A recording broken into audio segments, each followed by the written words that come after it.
کرتے ہو تم اس کو حلال، حرامن حرام اور حلال؟ قل اللہ، کیا اللہ نے آزین لکم حکم دیا تمہارے لیے کہ تم حلال کر لو یا حرام کر لو؟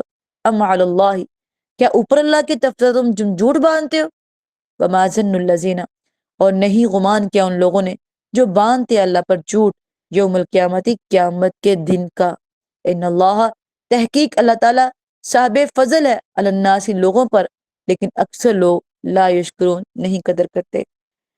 اس آیت میں بھی ایک سبق ہے، اللہ کی حلال کردہ چیزوں کو اپنے اوپر حرام نہ کرے۔ غصہ آ گیا گھر میں، آج کے بعد مجھ پہ یہ کھانا حرام ہے، میں نے نہیں کھانا۔ لڑائی ہوگی، حرام ہے کہ میں تمہارے گھر میں آ جاؤں آج کے بعد، حرام ہے کہ میں تمہیں بیٹا مان لوں آج کے بعد۔ ہر وہ حلال بات جس کو آپ اپنی مرضی سے حرام کر رہے ہیں، شریعت میں جائز نہیں ہے۔ اللہ کہتے تم ہوتے کون ہو حلال کو حرام کرنے والے، جبکہ میں نے تمہارے اوپر حلال کیا ہے۔ یہ کام تو یہود و نصارہ کا تھا، وہ اپنی مرضی سے کوئی گوشت حلال کر لیتے تھے، کوئی حرام کر لیتے تھے۔ حضرت یعقوب علیہ الصلوۃ والسلام نے اپنے اوپر چند دنوں کے لیے نا اونٹ کا گوشت حرام کیا تھا اور اس کا دودھ حرام کیا تھا۔ ان کو ایک بیماری تھی، انہوں نے نظر ماننی تھی، کہہ لے کہ میں اتنی دیر تک یہ چیز نہیں کھاؤں گا جب تک مجھے شفا نہ ملے۔ یہ ان کا فعل ہے، ہم ایسی کوئی نظر بھی نہیں مان سکتے۔ تو اس کے بعد آج تک جو یہودی ہے وہ نہیں کھاتے ان چیزوں کو، آگے چل کے ہندو دیکھ لے، وہ حالانکہ کہیں ان کے پاس ثبوت بھی نہیں ہے، لیکن اس کے باوجود وہ کیا کرتے ہیں، وہ جو گائے ہیں اس کا گوشت نہیں کھاتے، اس کا گند کھاتے ہیں۔ بڑے ہی بد تہذیب ہے، ان کو اس بات کی سمجھ ہی نہیں ہے۔ تو اللہ تعالیٰ کہتے ہیں کہ تم نے کیسے اس کو حرام کر لیا اپنے اوپر۔ حضرت عیسیٰ علیہ السلام، یہود و نصارہ جو تھے، اللہ کے نبی کے پاس آئے، کہتے ہیں ہمارے 4 سوالوں کا جواب آپ دے دیں ہم آپ کو مان لیں گے۔ آپ نے فرمایا کیا سوال ہے؟ پوچھو بتا دیتے ہیں۔ کہتے ہیں یہ بتائیں کہ حضرت یعقوب علیہ السلام نے اپنے اوپر کون سا گوشت حرام کیا تھا، اور جنت میں ہماری سب سے پہلی مہمان نوازی کیا ہوگی، اور تیسرا سوال کہ آپ کے اوپر وہی کون لے کے آتا ہے، اور چوتھا سوال کہ بچہ والدین کے مشابہ کیوں ہوتا ہے۔ آپ نے فرمایا میں جواب دے دیتا ہوں تمہیں، لیکن کیا تم اس کے بعد میرے اوپر ایمان لے آؤ گے، اللہ پہ ایمان لے آؤ گے؟ جی بالکل ہم لے آئیں گے۔ انہوں نے کہا اس کو کون سا جواب آنا ہے؟ آپ نے فرمایا کہ یعقوب علیہ السلام نے اپنے اوپر اونٹ کا گوشت اور اس کا دودھ کچھ وقت کے لیے حرام کیا تھا، پھر انہوں نے کھا لیا تھا، اور اس کے بعد جنت میں ہماری پہلی مہمان نوازی کیا ہوگی؟ تو آپ نے فرمایا کہ مچھلی کی جو بھنی ہوئی کلیجی ہے نا وہ ہوگی، مچھلی اور اس کے بعد اس کی کلیجی بھنی ہوئی وہ ہوگی۔ دنیا میں یہ کھانا اتنا لذیذ انتہا سے زیادہ ہوتا ہے، تو جنت میں کیسا ہوگا؟ اگر منہ میں پانی آیا تو دعا کرے اللہ تعالیٰ ہمیں جنت میں یہ نصیب کر دے، آمین۔ اس کے بعد ہے کہ کون سا فرشتہ وہی لے کے آتا ہے؟ بچہ جو ہے والدین کے مشابہ کیوں ہوتا ہے؟ فرمایا جس کا جو بھی غالب آ جائے، مرد آ جائے یا عورت آ جائے، تو بچہ جو ہے وہ اسی کے مشابہ ہو جاتا ہے۔ تو وہی کون لے کے آتا آپ پہ؟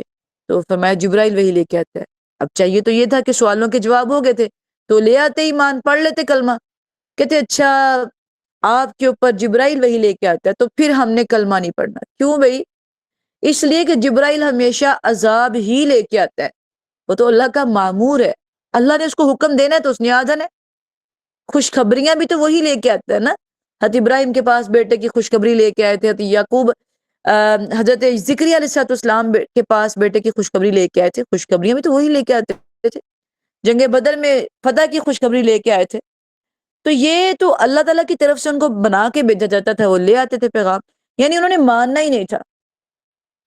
تو یہاں پہ یہی بات سمجھائی جا رہی ہے کہ اللہ کی مرضی کے بغیر تم کسی بھی کھانے کو حلال یا حرام نہیں کر سکتے، اور اگر تم کر رہے ہو تو کیا اللہ نے تمہیں حکم دیا تھا کہ کر لو یہ حرام یا حلال، یا تمہیں اس بات کا حکم ہے کہ تم باندھتے ہو اللہ پر جھوٹ؟ کیا گمان کر کے باندھتے ہو؟ قیامت کے دن کیا جواب دو گے اللہ کو، کیوں حرام کیا؟ لہٰذا کوئی کھانا، آپ وسلم کو اگر کوئی کھانا پسند نہیں ہوتا تھا تو آپ یہ کہتے تھے کہ چپ کر جاتے تھے، آپ وہاں سے اٹھ جاتے تھے، نہیں تو آپ کھا لیتے تھے، لیکن کبھی آپ نے کسی کھانے میں نقص نہیں نکالا تھا، کسی کو اپنے اوپر حرام نہیں کیا تھا، آپ سارے گوشت کھاتے تھے، بس ایک گو جسے ہم خرگوش کہتے ہیں اس کا گوشت آپ پسند نہیں کرتے تھے، وہ نہیں کھاتے تھے۔ اس کے علاوہ آپ ہر جانور کا جو بھی حلال جانور ہے آپ کھا لیتے تھے۔ آپ نے کبھی انکار نہیں کیا تھا، کبھی کسی کھانے میں نقص نہیں نکالا تھا، حالانکہ سب سے زیادہ آپ کا حق ہے۔ آپ نے شہد کو اپنے اوپر حرام کر لیا تھا ایک وجہ سے، بیویوں کی بات میں آ کے، تو اللہ نے فوراً قرآن نازل کر دیا، بھی آپ کون ہوتے ہیں حرام کرنے والے؟ ایک چیز جو میں نے حلال کیا آپ کیسے حرام کر سکتے؟ یعنی یہاں پہ اللہ اپنے پیغمبر کو بھی کہہ رہے ہیں کہ آپ حرام نہیں کر سکتے، تو ہم کیسے کر سکتے ہیں؟ تو یہ جو ہمارا وقوع ہے، ہمارا طریقہ کار ہے کہ یہ چیز مجھ پہ حرام ہے، وہ چیز مجھ پہ حرام ہے، اس میں سے نکل آئے۔ جو اللہ نے حرام کیا بس وہی حرام ہے، جو اللہ نے حلال کیا ہمارے لیے بس وہی حلال ہے۔ اور حرام چیزوں کو ہم کسی بھی طریقے سے اپنے اوپر حلال نہیں کر سکتے کہ کوئی بات نہیں، ایسے ہے جیسے سود کی کمائی آ جاتی ہے وہ حرام ہے، ہم کہتے ہیں کوئی بات نہیں، انتہائی غربت ہے اس وجہ سے بینک سے لے لیتے ہیں، خیر ہے۔ غربت میں تو ہی آپ نے یہ کام کرنا ہے، جب حالات ٹھیک ہوں گے تب کیوں کرنا ہے؟ غربت میں تو انسان ایسے کام کرتا ہے نا۔ لہٰذا کسی بھی وجہ کو لے کے اللہ کے حرام کردہ حکموں کو ہم حلال نہیں کر سکتے۔ اللہ ہمیں عمل کی توفیق دے۔ السلام